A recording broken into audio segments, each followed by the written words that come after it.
현재 북한에서 일어나고 있는 실제 생활들을 소설처럼 만들어낸 이야기입니다. 새벽 5시, 나는 잠에서 깼다. 아니, 정확히 말하면 잠들지 못했다. 어젯밤부터 머릿속이 복잡했다. 인민반장 직책을 맡은 지 벌써 3년째. 이 일이 이렇게 괴로울 줄은 몰랐다. 처음엔 영광이라고 생각했다. 당에서 나를 믿고 이 중요한 임무를 맡긴 것이니까. 하지만 지금은 이 일이 저주처럼 느껴진다. 손전등을 켜고 장부를 펼쳤다. 우리 인민반 48가구의 명단이 빼곡히 적혀 있다. 빨간 펜으로 표시된 집들이 유독 많다. 전기세 미납, 주택 사용료 미납. 어떤 집은 석 달째, 어떤 집은 6달째 돈을 내지 못하고 있다. 김정숙 군의 이 작은 마을에서 절반이 넘는 가구가 고작 5,000원에서 8,000원 하는 사용료조차 제때 내지 못하는 형편이다. 창밖을 내다봤다. 아직 어둠이 깔려 있지만 곧 동이 틀 것이다. 오늘도 나는 집집마다 돌아다니며 돈을 독촉해야 한다. 어제 군 인민위원회에서 전화가 왔다. 담당 지도원의 목소리는 냉랭했다. 미납금 회수율이 저조하다는 것, 이번 주 안에 반드시 목표치를 달성해야 한다는 것, 만약 실패하면 인민반장 자격이 박탈될 수도 있다는 것. 전화를 끊고 나서 한참 동안 그 자리에 서 있었다. 손이 떨렸다. 인민반장 자격이 박탈된다는 건 단순히 직책을 잃는 게 아니다. 그건 성분이 나빠진다는 뜻이고 우리 가족 전체가 감시 대상이 된다는 뜻이다. 장부의 첫 페이지를 다시 들여다봤다. 제일 위에 적힌 이름이 눈에 들어온다. 리선이, 45살. 딸과 단둘이 사는 모녀 가구. 6달째 전기세와 주택 사용료를 내지 못하고 있다. 총 미납금이 45,000원. 이 집을 먼저 가야 할까? 아니면 나중에 가야 할까? 고민이 된다. 리선이는 성격이 불같다. 한번 화를 내기 시작하면 주체할 수 없을 정도로 목소리를 높인다. 작년 가을 배급 문제로 내가 그 집에 갔을 때도 한바탕 소동이 있었다. 인민반 사람들이 모두 나와서 구경할 정도였다. 하지만 미룰 수도 없다. 군 인민위원회에서는 고액 미납자부터 우선적으로 회수하라고 지시했다. 리선이네는 우리 반에서 미납금이 제일 많은 집이다. 오늘 아침 제일 먼저 그 집부터 가야 한다. 식탁에 앉아 찬물을 한 컵 마셨다. 목이 타들어가는 것 같았다. 아내가 부엌에서 나와 나를 바라봤다. 그녀의 눈빛에서 걱정이 묻어났다. 요즘 내가 얼마나 힘들어하는지 그녀도 잘 알고 있다. 밤마다 잠을 설치는 것도 식사를 제대로 하지 못하는 것도 모두 이 일 때문이다. 시계를 봤다. 6시. 이제 움직여야 할 시간이다. 장부를 가방에 넣고 외투를 걸쳤다. 거울을 보니 수척해진 내 얼굴이 비친다. 언제부터 이렇게 늙어 보이기 시작했을까? 3년 전만 해도 사람들은 내가 젊어 보인다고 했는데 문을 나서면서 깊게 숨을 들이마셨다. 차가운 아침 공기가 폐를 채운다. 골목길을 걸어가면서 생각한다. 리선이를 어떻게 설득해야 할까? 부드럽게 가야 할까? 아니면 단호하게 가야 할까? 지난번처럼 또 싸움이 벌어지면 어떡하지? 인민반 사람들이 모두 나와서 구경하고 소문이 군 전체로 퍼지고 그러면 내 평판은 완전히 바닥으로 떨어질 것이다. 리선이네 집 앞에 도착했다. 낡은 목조주택이다. 페인트가 벗겨지고 지붕 일부가 무너져 있다. 대문도 삐걱거리며 제대로 닫히지 않는다. 이런 집에 살면서도 주택 사용료를 내야 한다는 게 얼마나 아이러니한가. 하지만 규정은 규정이다. 당에서 정한 것을 내가 바꿀 수는 없다. 손을 들어 문을 두드리려다 멈췄다. 아직 이른 시간이다. 안에서 아직 자고 있을 수도 있다. 하지만 이 시간에 가지 않으면 리선이가 시장에 나가버릴 것이고, 그러면 오늘도 만날 수 없다. 결심하고 문을 두드렸다. 한 번, 두 번, 세 번. 안에서 인기척이 들렸다. 발소리가 가까워진다. 문이 열리고 리선이가 나타났다. 그녀의 얼굴은 피곤해 보였다. 눈 밑에 다크서클이 짙게 깔려 있고 머리카락은 산발이었다. 나를 보자 그녀의 표정이 굳어졌다. 나는 최대한 부드러운 목소리를 만들려고 애썼다. 하지만 내 입에서 나온 말은 생각보다 딱딱하게 들렸다. 전기세와 주택 사용료 미납건 벌써 6달째라는 것, 총 4만 5천 원을 내야 한다는 것. 말을 하면서도 내 목소리가 점점 더 사무적으로 변해가는 걸 느꼈다. 이건 내가 원하는 방식이 아닌데 왜 이렇게 말하고 있는 걸까? 리선이의 얼굴이 점점 붉어졌다. 그녀의 주먹이 꽉 쥐어졌다. 나는 그 순간 알았다. 또 싸움이 시작될 것이라는 걸. 그리고 정말로 그녀의 입에서 거친 말들이 쏟아져 나오기 시작했다. 리선이의 목소리가 점점 커졌다. 낼 돈이 있으면 당연히 낼 것이라고, 물도 전기도 제대로 공급되지 않는데 사용료만 꼬박꼬박 받아가는 게 말이 되느냐고. 그녀의 말에는 분노와 좌절이 섞여 있었다.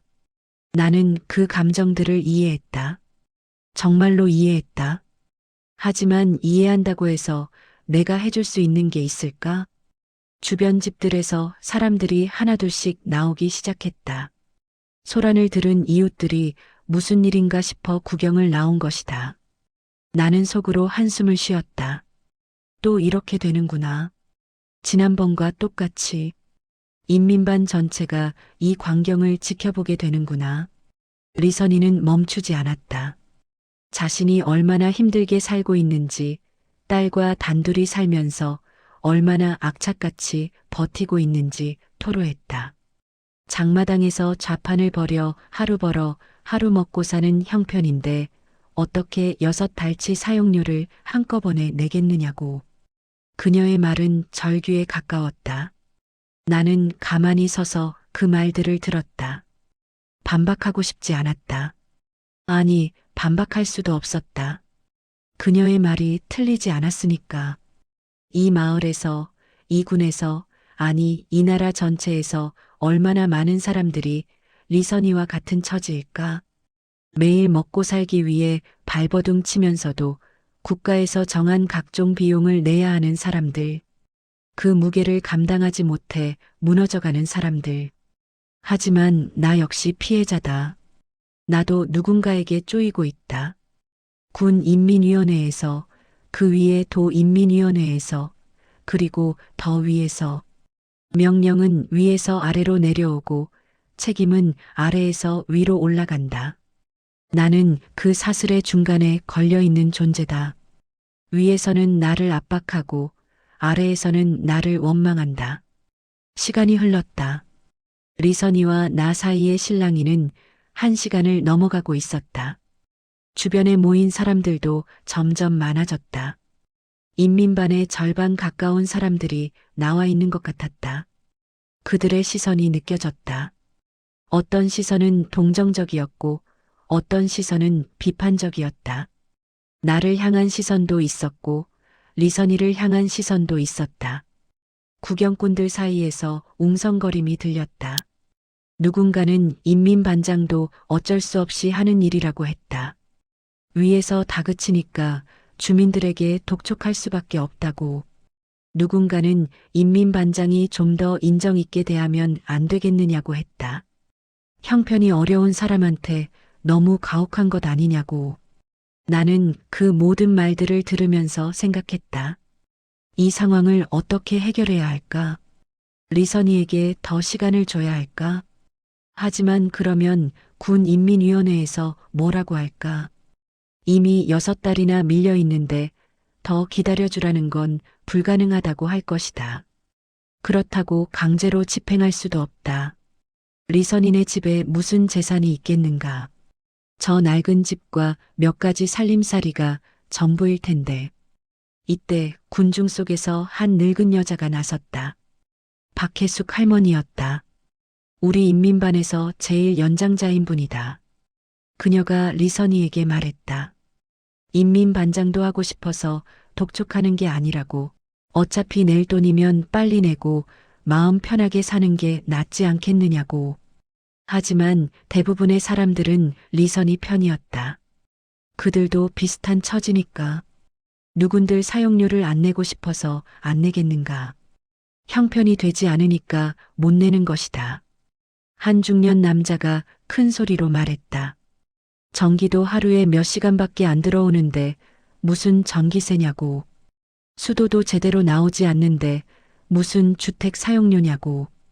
나는 그 말에 대답할 수 없었다. 그 말이 진실이니까. 우리 마을에 전기가 들어오는 시간은 하루에 서너 시간 정도다. 그것도 불규칙하다. 언제 들어올지, 언제 나갈지 아무도 모른다. 수도는 더 심각하다. 겨울에는 얼어붙고 여름에는 말라버린다. 그런 상황에서도 사용료는 정확하게 징수된다. 하지만 이것도 나의 잘못이 아니다. 나는 그저 시키는 일을 할 뿐이다. 인프라가 제대로 작동하지 않는 것은 내 책임이 아니다. 사용료를 징수하는 것도 내가 정한 정책이 아니다. 나는 그저 중간에서 메신저 역할을 하는 사람일 뿐이다. 그런데 왜 이렇게 괴로울까? 왜 밤마다 잠을 이루지 못할까? 내가 잘못한 것도 아닌데 왜 죄책감이 들까? 리선이를 볼 때마다, 미납금 명단에 빨간 표시를 할 때마다, 집집마다 돌아다니며 돈을 독촉할 때마다 내 마음 한편에서 무언가가 조금씩 무너져 내리는 것 같다.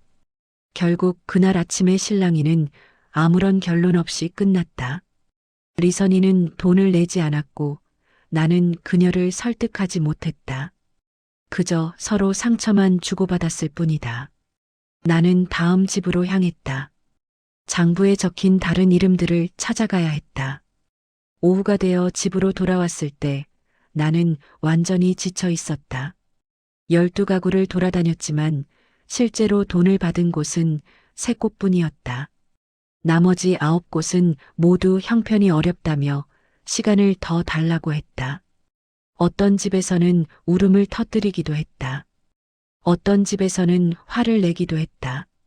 어떤 집에서는 그저 무기력하게 고개를 숙이고 있었다.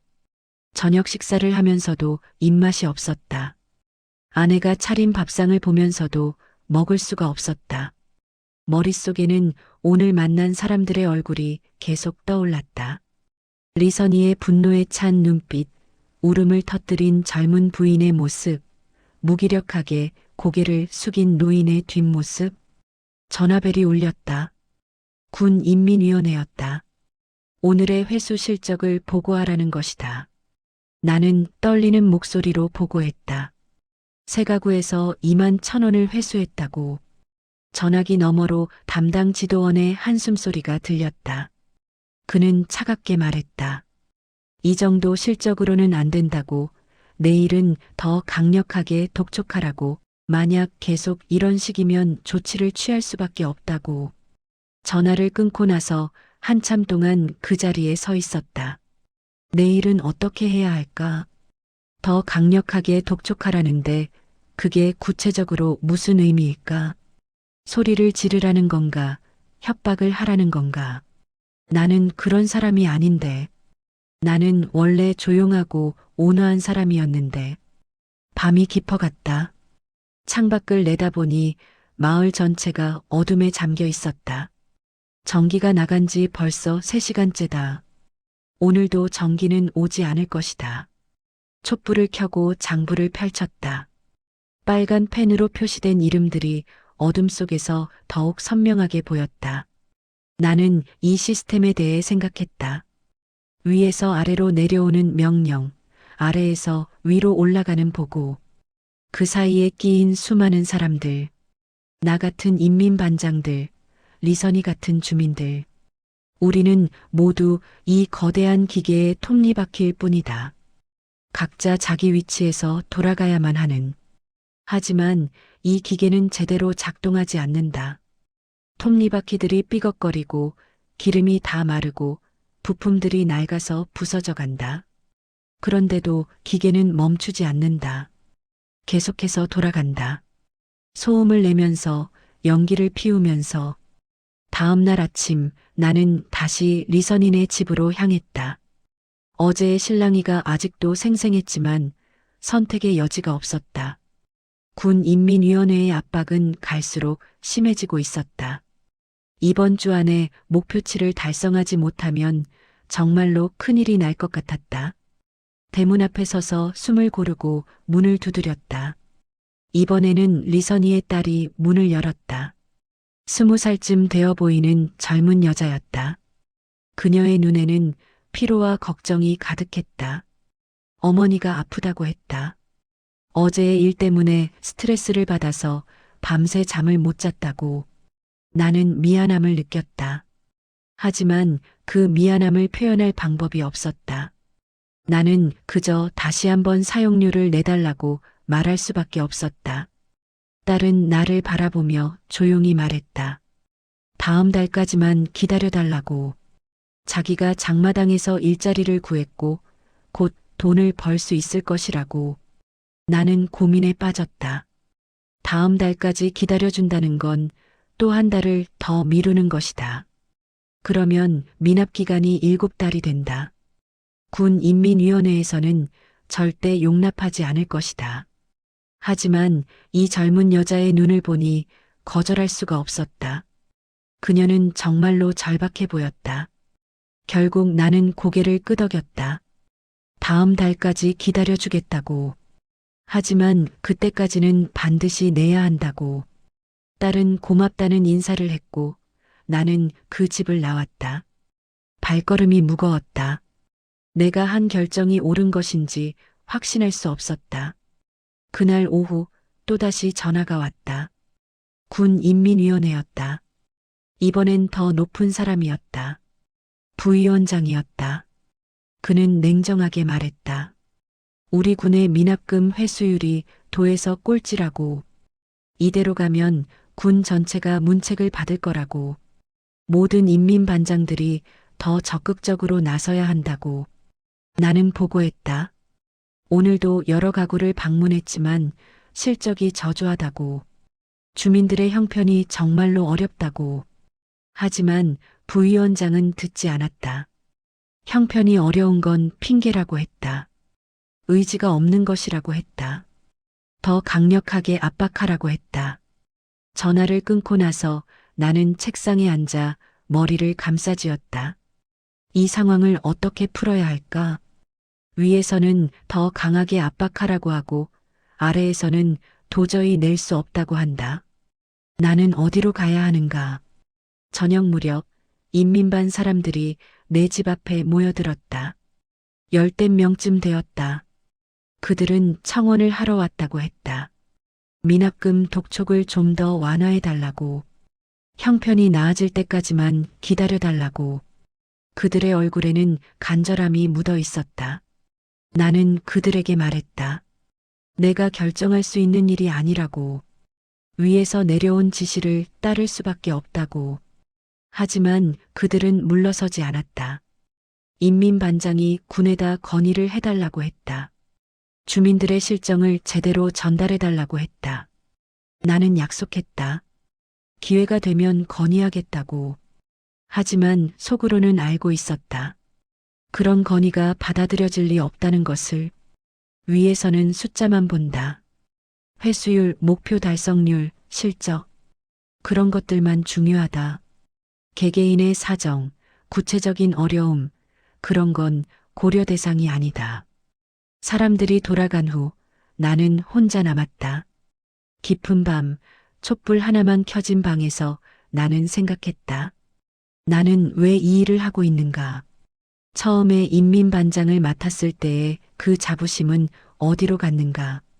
지금 남은 건 피로와 죄책감뿐이다. 며칠 후 나는 군인민위원회에 불려갔다.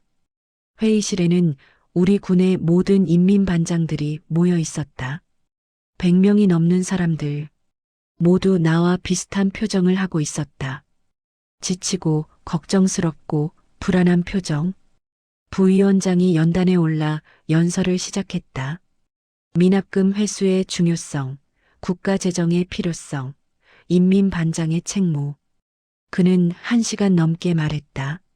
하지만 구체적인 해결책은 제시하지 않았다. 그저 더 열심히 하라는 말뿐이었다. 회의가 끝나고 밖으로 나왔을 때 한 동료 인민반장이 내게 다가왔다.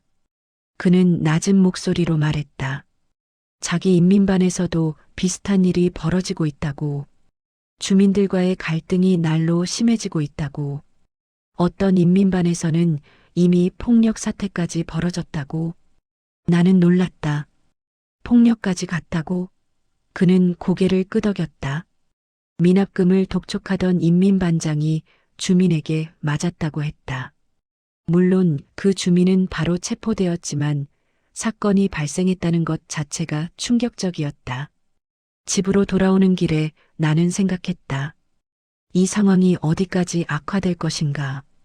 인민반장과 주민들 사이의 갈등이 폭력으로까지 번지고 있다면 우리 사회는 지금 어떤 방향으로 가고 있는 것인가. 그날 밤 나는 결심했다. 내일 다시 리선이네를 찾아가되 이번에는 다른 방식으로 접근해야겠다고.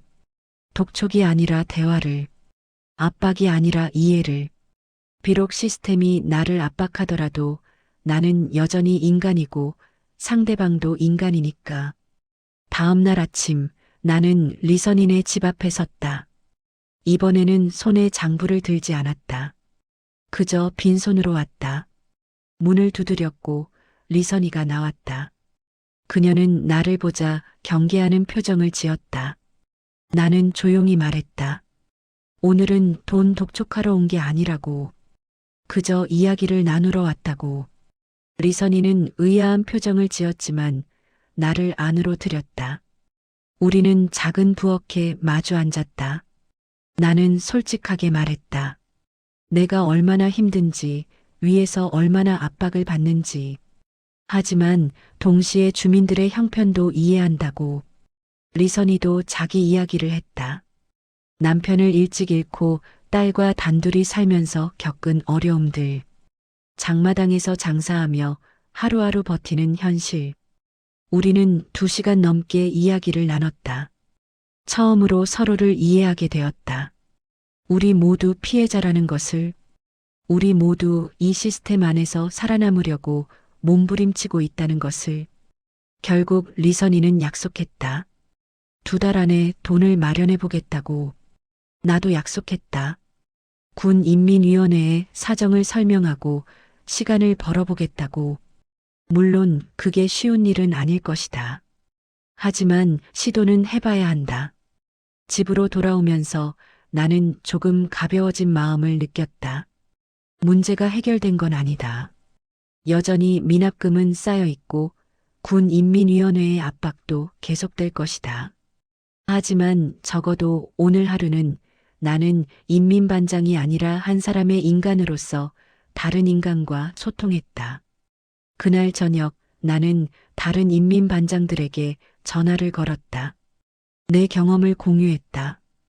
독촉만이 답이 아닐 수도 있다고.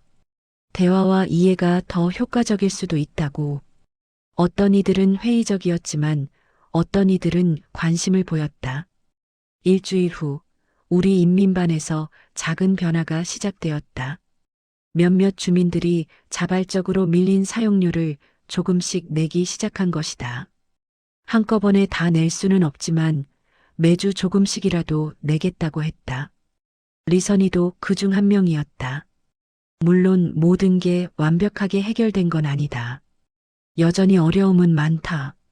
군 인민위원회의 압박도 계속되고 있다.